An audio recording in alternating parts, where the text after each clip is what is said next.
de hoje apresentaremos a segunda parte do nosso período de pesquisa. Eu me chamo Helena e junto com Rosalie e David vamos apresentar tudo o que alcançamos nesse projeto. No primeiro vídeo falamos bem passando do conceito de desenvolvimento socioemocional. Fizemos isso de propósito, de modo a conectá-lo com alguns dos resultados que alcançamos nesse estudo. Mas o que seria o desenvolvimento socioemocional? Para explicar, usaremos a teoria histórico-cultural de Levi Vygotsky. Na visão desse autor, a cultura e a historicidade em dialética constituem o comportamento social e o desenvolvimento cognitivo socioemocional. Entenda por dialética uma forma de pensar a realidade dos opostos, que continuamente se transformam e se contradizem. A cultura nesse cenário seria um elemento crucial para o desenvolvimento, pois media múltiplos processos psicológicos que são importantíssimos para a educação. Essa teoria em si procura explicar como se dá as reconstruções do conhecimento e o processo de desenvolvimento tendo como paradigma a própria constituição social, cultural e histórica da sociedade. O ser humano é entendido assim como um ser biologicamente social e o comportamento humano dependeria da interação social para adquirir os domínios de cultura e fazer avançar os processos psicológicos superiores.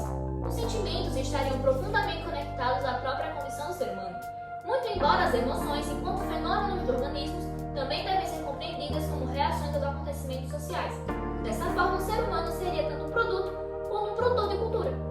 Assim, haveria uma articulação entre os elementos subjetivos para com a própria realidade, em um movimento que inclui as emoções e sentimentos nos significados partilhados socialmente, considerando-os também enquanto elementos culturais e como constituições históricas de uma dada sociedade. As interações sociais, enquanto um importante mecanismo de transformação do comportamento, possibilitariam um movimento contínuo dos significados que compõem o mundo social e que, no contexto educacional, são trabalhados e reconstruídos com a ajuda criativa dos professores. O desenvolvimento seria visto, então, como um salto revolucionário, e o processo de desenvolvimento socioemocional do indivíduo dependeria das condições históricas, dialéticas e materiais, em especial da produção, pertinentes à vida e sociedade. Para a teoria histórico-cultural, o ser humano atua em sua realidade e reage aos seus elementos constitutivos. Em outras palavras, há uma articulação entre os elementos subjetivos e a própria realidade, em um movimento que inclui emoções e sentimentos em significados socialmente compartilhados de uma dada sociedade. Tendo em vista todos os elementos históricos culturais, como o contexto da pandemia da Covid-19 e as experiências escolares de pós-pandemia, tanto as emoções quanto os sentimentos também estão ligados aos modos de vida, às questões que atravessam as diferentes classes sociais e à educação, que fundamentalmente precisa considerar o desenvolvimento socioemocional como um de seus pilares essenciais. Agora vamos relembrar os caminhos metodológicos da pesquisa. Vocês devem lembrar que o objetivo geral era analisar o processo dinâmico e criativo de produção de saberes e práticas educativas dos professores da rede pública de ensino no contexto pós-pandêmico. Nosso interesse estava nas ausências e presenças dos saberes psicológicos nas práticas educativas do cotidiano escolar e na relação dessas práticas com suas percepções para com o desenvolvimento socioemocional dos alunos. Assim, a metodologia foi desenvolvida em duas etapas. A primeira foi a metodologia pré-textos, oficinas de educação com 2 grupos de professores. Primeiro usamos o romance Torturado, de Itamar Vieira, e o conto A Terceira Margem do Rio, de Guimarães Rosa, para induzir as discussões do grupo. E depois, 2 grupos com 10 professores foram formados. E a segunda parte foram as entrevistas semi-estruturadas individuais com os participantes que foram realizadas. E o enfoque foi qualitativo e longitudinal, entendendo que a pesquisa é uma ação crítica, que observa as lutas emancipatórias presentes na realidade, que atravessam os campos do saber e se fundamentam em princípios democráticos. Agora vamos para a parte que vocês mais estão curiosos em saber, os resultados e as discussões. Como vocês já sabem, durante as oficinas de educação, 2 conjuntos de resultados se destacam em ambos os grupos.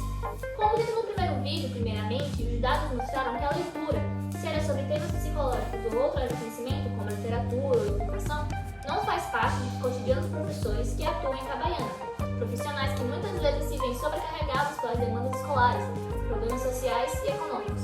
Paradoxalmente, os dados também mostraram que há um forte desejo pela leitura psicológica por novas metodologias de ensino-aprendizagem, mas tais conhecimentos escapam à realidade dos profissionais. 3 pontos principais podem ser arrolados a esse fenômeno. Primeiro, é que os temas psicológicos foram objeto de estudo na formação inicial dos professores e por muitos anos esses conhecimentos permaneceram adormecidos. Segundo, foi que apesar de ser um desejo, há dificuldades em participar de espaços que fomentem discussões sobre esses temas. E terceiro, é a falta de incentivos para que os professores continuem desenvolvendo seus conhecimentos acerca dos temas psicológicos. Como enfatizamos no primeiro vídeo, esse conjunto de dados tem sido corroborado por outros estudos, principalmente num fenômeno conhecido como Moonlight. Essa realidade de ter múltiplos empregos para sobreviver torna quase impossível para os professores brasileiros dedicarem tempo para adquirir novas ferramentas teóricas e pedagógicas que possam ser utilizadas no cotidiano das escolas. Além disso, outros pontos para além do cansaço docente se fazem importantes. A necessidade de compreender melhor o tempo e o espaço da escola, a partir de novas perspectivas sobre o que pode ser feito dentro delas. Ou seja, em vez dos professores terem que escalar uma montanha em busca de novos conhecimentos e ferramentas pedagógicas, a escola deve ser um campo onde esses conhecimentos sejam continuamente compartilhados. Aqui percebemos a necessidade de uma abordagem teórica e metodológica mais aprofundada para a formação continuada dos professores, a partir das experiências dos professores nas escolas. Além disso, dadas as fraturas antes, durante e depois da pandemia, as pesquisas científicas ainda indicam que a participação ativa dos professores, a inovação na prática pedagógica e a formação continuada são essenciais para mudar a dura realidade de muitas escolas brasileiras. Já as entrevistas mostraram que o problema é bem mais profundo. Nós organizamos as entrevistas em 3 categorias analíticas. A primeira foram as práticas pedagógicas no ensino pós-pandemia.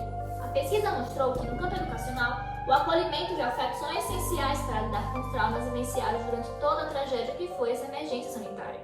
Os professores de Itabaiana demonstraram nas entrevistas que tiveram que usar toda a sua sensibilidade para encontrar novas formas pedagógicas de ensinar seus alunos. Isso foi feito porque os alunos pareciam acompanhar as aulas sem nenhum desenvolvimento. Outro ponto importante relatado pelos participantes foi que o retorno às aulas após o período mais intenso da pandemia foi marcado por uma readaptação dolorosa, pois muitos deles haviam saído de um contexto de aulas remotas, onde praticamente não tinham interação com seus alunos, e foram surpreendidos por uma cobrança emocional assim que retornaram à sala de aula. Isso exigiu uma readaptação emocional, que envolveu um ritmo diferente de aulas determinado pelas possibilidades dos alunos, já que muitos estavam sem acesso à educação há quase 2 anos, além de uma sensibilidade ainda maior para abordar determinados temas, principalmente aqueles que envolviam as fortes emoções vivenciadas durante a pandemia. Esse sentimento foi muito bem exemplificado por um dos participantes que nos contou que o desafio é que a gente enfrentou uma demanda de uma sociedade que estava parada há 2 anos, e quando ela voltou, a gente viu muitas dificuldades. Muitos alunos que não são alfabetizados têm que seguir em frente sem ter nenhuma base. Então ficou muito mais complicado você dar aula e eles entenderem sem ter nenhuma base, que é o que eles deveriam ter tido nesse período. Porque as aulas que eram remotas, na verdade, com o presencial do professor, eles não conseguiam acompanhar. Então a gente teve essa dificuldade que a gente vê até hoje, continua até hoje.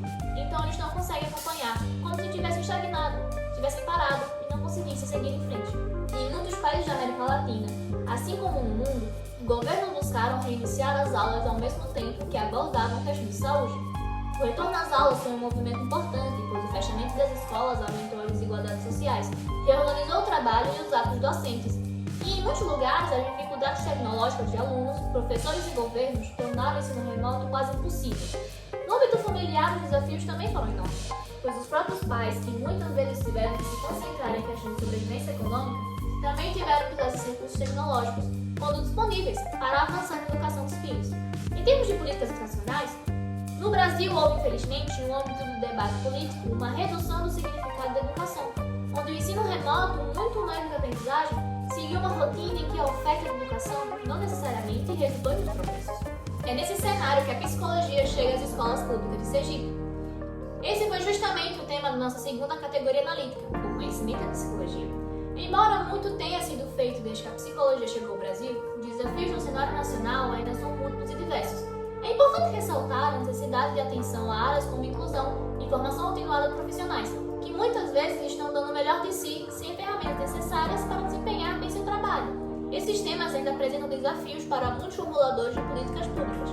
Além disso, professores que participaram dessa pesquisa destacaram que o aprendizado que tiveram na graduação sobre psicologia não foi apenas superficial, mas em muitos momentos distante da realidade, ou seja, das crises emocionais que enfrentaram diariamente nas escolas no contexto pós-pandemia.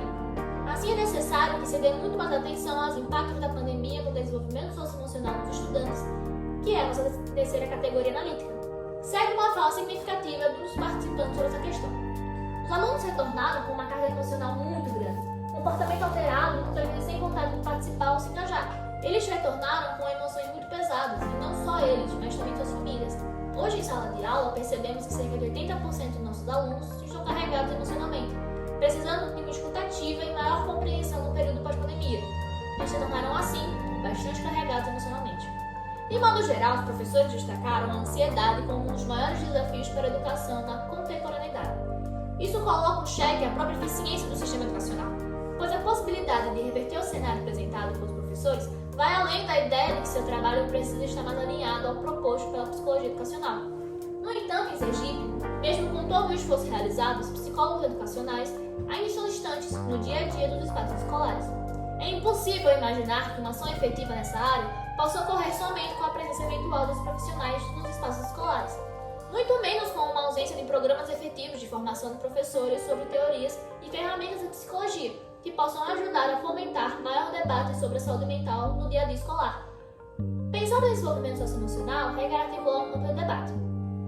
Por fim, a gente precisa falar sobre o que fazer diante de tudo isso. Em todo o mundo, o papel da psicologia educacional vem sendo repensado após os graves acontecimentos da pandemia da Covid-19. Entre as principais ações estão: 1. Dotar o papel desses profissionais no ambiente escolar, a possibilidade de suporte para minorias ou grupos vulneráveis em um movimento da preservação dos direitos humanos. 2. Concentrar esforços em traumas de natureza sociopolítica na forma de trabalho grupal ou individual, o que permite minimizá-los e evitar a reprodução de danos. 3. Buscar a equidade, tendo em vista que as políticas públicas são um instrumento social e por meio delas se busca perpetuar o humanismo na vida e sociedade. 4. Desenvolver uma ampla coordenação de esforços, uma vez que a escola é um espaço comunitário e a inclusão da psicologia passa também pela escuta dos anseios de uma comunidade, incluindo o país e os professores. 5. Defender uma ampla mudança do sistema educacional, dentro e fora das escolas, de modo a avaliar o debate sobre as necessidades e crises que cercam os espaços escolares. 6. E, evidentemente, um trabalho mais amplo de formação e educação dos professores que aproveitem o espaço escolar como campo de aprendizagem para professores e alunos de ação pedagógica para toda a comunidade. Em Itabaiana, no entanto, essa ainda é uma realidade bem distante. Aqui o foco, além da aprendizagem cognitiva, deve ser justamente o gerenciamento das múltiplas situações emocionais que se desenrolam diariamente no ambiente escolar. Fazer com que os professores e os psicólogos atuem juntos no dia a dia escolar deve ser uma prioridade do governo. Mais recentemente, em 2025, o governo brasileiro lançou um amplo programa de incentivo à formação de novos professores, que agora têm acesso à bolsa de estudo. Entretanto, além do incentivo financeiro muito necessário para a realidade social brasileira, os professores em formação e os que já atuam nas escolas públicas precisam ter acesso a um amplo processo de formação continuada, na forma de um pacto pela leitura. A qualidade da educação deve andar de mãos dadas com a justiça social e fazer da escola um espaço próprio para que os professores exerçam suas funções, adquiram conhecimento e renovem suas práticas pedagógicas é essencial para o desenvolvimento do sistema educacional do país. Nossa equipe é pequena. Como disse, me chamo Helena, esta é Rosália e ainda tem David. Nós somos orientados pelo professor Matheus Batalha. Obrigado, professor, por imprimir sua foto. Nós gostaríamos de agradecer enormemente a FAPTEC e a SEDUC por esse projeto. Aprendemos muito ao longo deste ano. Já escrevemos os artigos e em breve estarão publicados. Além disso, esse projeto rendeu frutos. Estamos trabalhando no PIBID, cujo âmbito central na formação dos futuros pedagogos será o desenvolvimento socioemocional. E outro projeto importante é o PIBIC, que está sendo desenvolvido na forma de um mapeamento